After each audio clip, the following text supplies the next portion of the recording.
Silver was down, gold rallied about $185. We're now about 13% above the low for gold. They're up for the exact reason I said they were going to be up. Gold went down, gold stocks went down because people were fooled by the Kevin Warsh show. He's this new sheriff in town. He's Paul Volcker reincarnate. Now these bigger deficits, how the government going to finance them? The Fed's going to ultimately have to finance them. That's why I kept saying the fall in the bond market. People were worried about rising bond yields being bearish for gold and silver. They're not. They're bullish because the rising bond yields are going to force QE. That higher bond yields were going to be some kind of competition for gold. Like, oh, I better sell my gold so I can get 5% on a 10-year Treasury. The US dollar, the dollar index got whacked about 80 basis points. Bond yields up, oil up. Bond yields down, oil down. A stronger dollar helps restrain consumer prices. It helps keep a lid on import prices. Housing starts way below, and the number came out at. Now, the market confirms my interpretation, because look at what happened to the price of gold. So yesterday, gold dropped about $80, closed near the lows of the day. That was probably the worst day gold's had in at least a month, if not more. And silver was down. Today, gold rallied about $185, closed above 4,500. In fact, last night, gold was down about $20. So it had a $200 intraday rally, huge, and a reversal day, technically, because today we took out yesterday's low in gold and then closed way above yesterday's high. So technical reversal, we're now about 13% above the low for gold. Gold bottomed out just below 4,000. If you remember, I was pounding the table on this podcast saying, look, 4,000, that's the low. You gotta buy that. And here we are now above 4,500. Silver had a big day as well. It closed above $66 an ounce. Let me see where it is right now. I'm recording this at night. It's about 9:30 at night. And silver's actually down about 18 cents now, 66.71. So yeah, well above 66. In fact, I think earlier tonight it might have gotten above 67. Gold's retreating, it's down about $20, but it's still trading above 4,500. So a very significant day for gold and silver. The mining stocks were on fire today. A lot of these stocks are up 7, 8, 9, 10, 11, 12%. I think the GDXJ, 8%. Both of those indexes in the last month are up close to 40%. Gold's violent reversal may signal something far bigger than a bounce. Peter Schiff notes that gold's $200 intraday swing and silver clearing $66 show buyers rejecting yesterday's liquidation. Miners jumping 7 to 12% reinforces that institutional appetite is returning. With GDX and GDXJ nearing 40% monthly gains, the message is clear. Weakening confidence can reprice supposedly safe assets quickly. Next, Peter Schiff exposes why this reversal could be first warning, not the final move. And they're up for the exact reason I said they were going to be up. Gold went down, gold stocks went down because people were fooled by the Kevin Warsh show, by, the whole, dog and pony, oh yeah, we're going to be tough on inflation. Inflation's going back down to 2%. Like everybody was talking, oh, he's this new sheriff in town. He's Paul Volcker reincarnate. And I was saying, no way, the markets are wrong. He's not going to do this. It's all talk. And I kept saying, look at what the Fed is doing. Don't pay attention to what Warsh is saying. Look at money supply. Look at the balance sheet. Look at the fact that they're not hiking. All of the tough talk didn't jive with the fact that they were sitting on their hands and doing nothing. And now the Treasury is making it even harder for the Fed to fight inflation. In fact, they're putting a lot more pressure to create inflation, because as the Treasury continues to shorten the maturity of the national debt, whenever the Fed raises interest rates, it inflicts that much more damage on the budget. The budget deficit goes up because now it costs more to service that debt. And so as the Fed tries to fight inflation, it actually sows the seeds for more inflation, because now these bigger deficits, how the government going to finance them? the Fed's going to ultimately have to finance them. That's why I kept saying the fall in the bond market. People were worried about rising bond yields being bearish for gold and silver. And I kept saying they're not, they're bullish, because the rising bond yields are going to force QE. The inflation threat may be hiding inside the policy supposedly designed to contain it. According to Peter Schiff, rising yields are not gold's competition. They can reveal a treasury market deteriorating enough to require intervention. As deficits and debt service costs rise, monetary restraint becomes harder to maintain. For savers, that makes bonds less defensive, especially if currency pressure accelerates. Next, Peter Schiff unravels why higher yields could ultimately force more QE. The rising bond yields are going to weaken the economy. They're going to cause bigger budget deficits. And in fact, the reason that bond yields were rising was because of inflation. And it wasn't that higher bond yields were going to be some kind of competition for gold. Like, oh, I better sell my gold so I can get 5% on a 10-year treasury.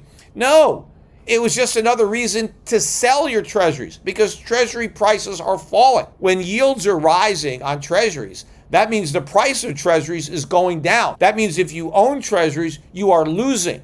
So what do you want to do? You want to get rid of your treasuries and you want to buy gold. So a weak bond market is bullish for gold. It's not bearish. And for the exact reasons that we saw today, because the bond market was so weak, that is forcing the Treasury to actually buy those bonds. And that's going to force the Federal Reserve to do the exact same thing. Now, interestingly enough, we didn't get a big stock market rally today. I mean, the market rallied, but wasn't much. It was down not even 200 points. Let me see how much the Dow was up. I think it was a couple hundred points. The NASDAQ was barely positive. In fact, there were quite a few tech stocks that actually went down on the news. And, even though the bond market rallied, it wasn't that significant of a rally. Another market that was affected was the US dollar. The dollar index got whacked about 80 basis points. A falling bond price can quietly turn the traditional safe haven strategy into a wealth trap. What Peter Schiff is highlighting is simple. Rising yields mean falling treasury prices, while deteriorating bonds can push investors toward gold instead. A weak bond market also pressures policymakers toward intervention, creating another inflationary feedback loop. For anyone relying heavily on fixed income stability, that distinction matters more than the headline yield. Next, Peter Schiff reveals why the bond market's weakness could become gold's strongest catalyst. We're now back below 99, 98, 85, and the weakness of the dollar helped push oil prices up over 2%, back above $86 a barrel and rising. So now you have a break between oil and bond yields, because they had been trading together, bond yields up, bond yields down, oil down. But today, the bond market shrugged off the rise in oil prices because of the Treasury announcement, but it's not going to shrug it off for long. In fact, because the Treasury, it is weakening, and the weakness of the dollar is going to be pushing up bond yields and inflation, right? As oil prices and other commodity prices are rising, that's going to further complicate the Fed's job, because now the Fed is going to have to not hike in an environment where there's even more upward pressure on consumer prices. That is a direct result of the weakness of the dollar.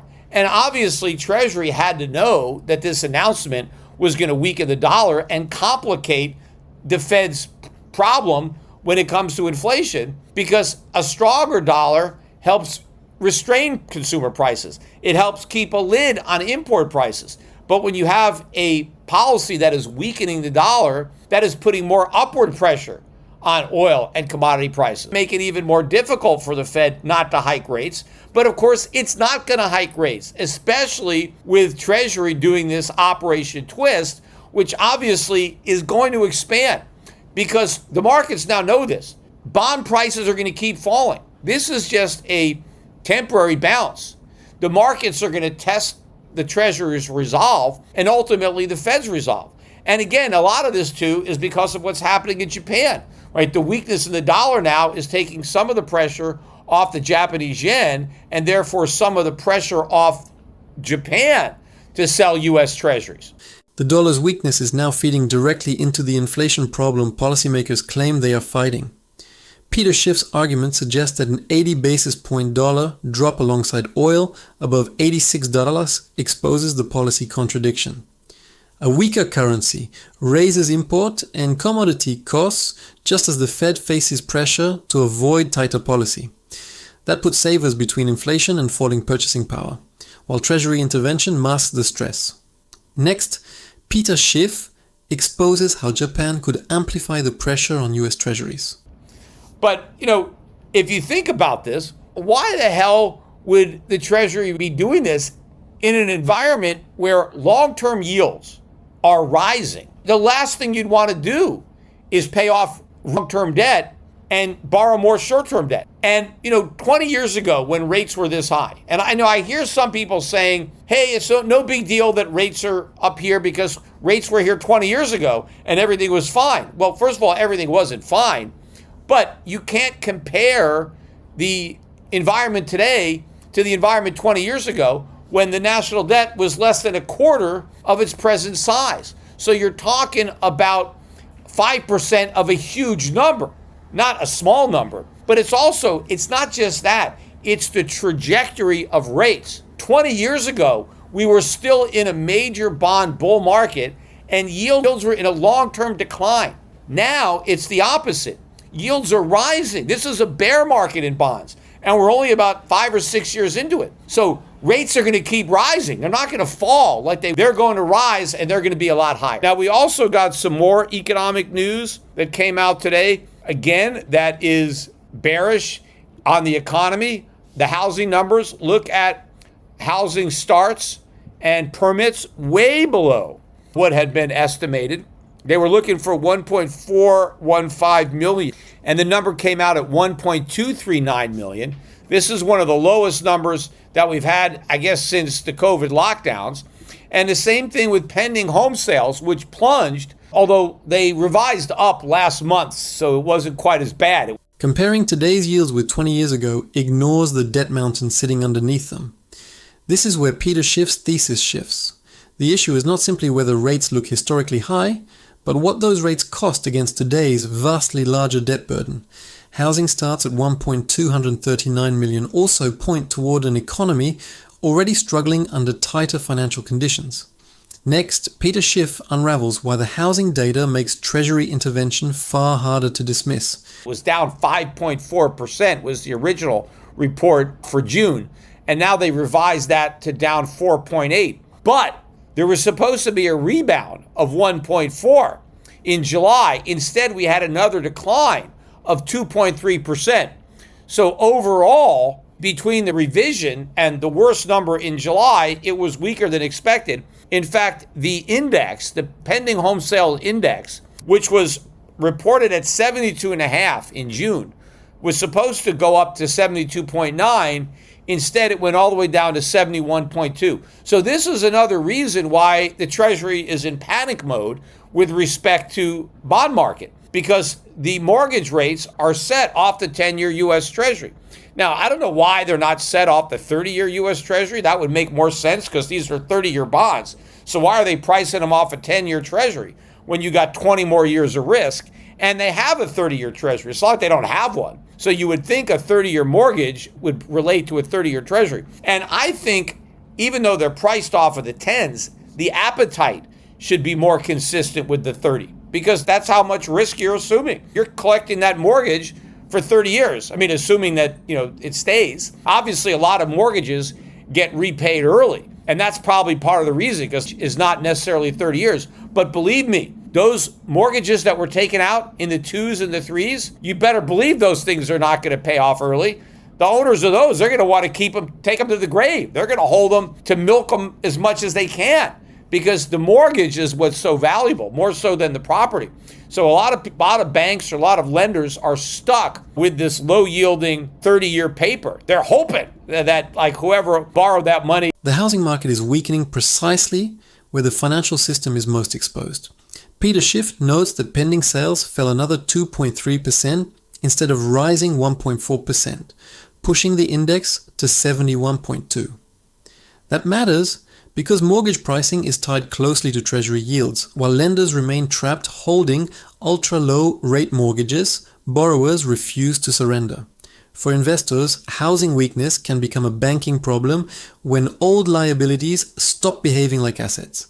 Next, Peter Schiff reveals why those mortgages could become financial dead weight. He sells the house or something so they can get out of jail on these mortgages because they're really liabilities for the lenders. They're not assets. They'd love to get rid of these things. But anyway, so we got that negative economic news. So maybe the markets are looking at this so-called good news with a high degree of skepticism, which they should, because the fact that the U.S. government is panicking, the fact that rising interest rates are so problematic, or rising bond yields, that the Treasury had to announce that this program, that they are going to be increasing their buyback. I think stock market investors should be concerned about this, especially since this is not going to work. $2 billion, $4 billion, that is a spit in the ocean compared to the $2-3 trillion annual deficits that we are running. So rates are going to go up. And the fact that the Treasury is buying these bonds, that's not going to encourage other people, because other investors know this is political. The fact that the U.S. government is buying it is reason enough to want to sell it. I mean, do you think they're doing a smart investment? You think this is good economically? Somebody was at the Treasury was looking at it and thinking, yes, this is a sound move. We want to buy up all these treasuries because they're cheap. No, that's not why they're buying them. They're buying them because they know if they don't buy them, they're going to keep falling in price and the yields are going to keep rising. So it's artificial. A $4 billion Treasury intervention looks enormous until you compare it with the debt machine behind it. What Peter Schiff is highlighting is the scale mismatch. Billions in purchases mean little beside annual deficits approaching $3 trillion. If private investors understand Treasury is supporting prices politically, intervention can become a signal of weakness rather than confidence. For bondholders, that changes the risk calculation because artificial demand cannot erase structural supply. Next, Peter Schiff exposes why the buyback itself may advertise deeper stress. So the fact that the Treasury has to rescue the bond market is a pretty good sign that the bond market is in trouble. And if even the U.S. government knows that the Treasury market is in trouble, why would you want to buy? If anything, you're going to sell to the government. You always want to fade whatever the government is doing because the government isn't doing the smart thing. The government is doing the politically expedient thing. Anyway, if the markets were surprised by what the Treasury announced today, they're going to be shocked by the stuff that's going to be happening in the months and years ahead. Listeners to my podcast are not going to be surprised by any of this because all of this is what we expect to happen. This is all, basic economics. It's not rocket science. It's kind of amazing to me that people can't connect the dots here. But Fed credibility is really going to come into question when it's being undercut by the U.S. Treasury, because this new policy is clearly an easing of conditions, a movement to artificially suppress otherwise rising long-term interest rates, right? Those rising long-term interest rates would have cooled the economy, right? They would have dampened economic activity. But now, because the Fed is trying to artificially suppress them, that is a stimulus. Yet the Fed is supposedly trying to fight inflation with a more restrictive monetary policy. Well, that's just been undercut. And again, as I said earlier, it's going to put tremendous pressure, both behind the scenes and in front of the scenes, on the Fed to cooperate and play ball. Because how is the Fed now going to tighten policy when the Treasury is going in the opposite direction? Right? These guys are working together. Bassett and Warsh, two Trump picks, right? Trump just picked this Secretary of the Treasury. The biggest contradiction is that Washington wants tighter monetary policy and cheaper long-term borrowing simultaneously. This is where Peter Schiff's thesis shifts. Treasury intervention suppresses the very yields that would normally restrain economic activity, effectively easing conditions while the Fed claims restraint. That creates a credibility problem investors cannot ignore, especially when fiscal and monetary authorities appear increasingly aligned.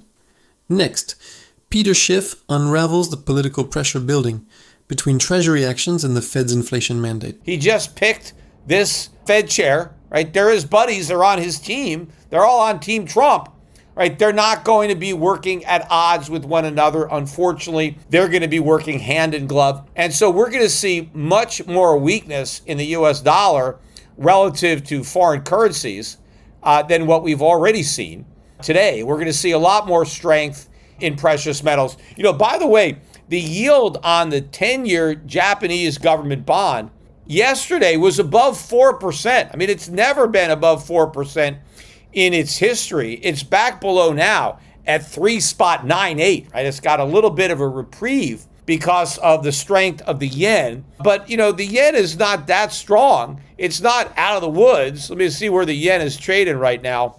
I think it's still around 159 to the US dollar, even with the help it got today, 158 and a half. So it's, you know, it's strengthened a little bit, but it's still very close to the danger zone. They're going to press the Bank of Japan, just like they're now going to press the US Treasury on these Treasury buybacks, right? 4 billion. Okay, well, can you double it again to 8 billion? They're going to have to do something. And again, the Fed is going to have to come in and do the heavy lifting. Not that they're going to have to. They shouldn't.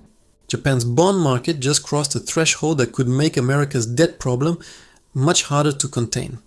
Peter Schiff notes that Japan's 10-year yield briefly exceeded 4%, while the yen remains near 158.5 per dollar. That matters because Japanese investors and policymakers can influence demand for US treasuries, especially as yields rise globally. If Treasury support escalates, pressure could eventually shift toward the Fed.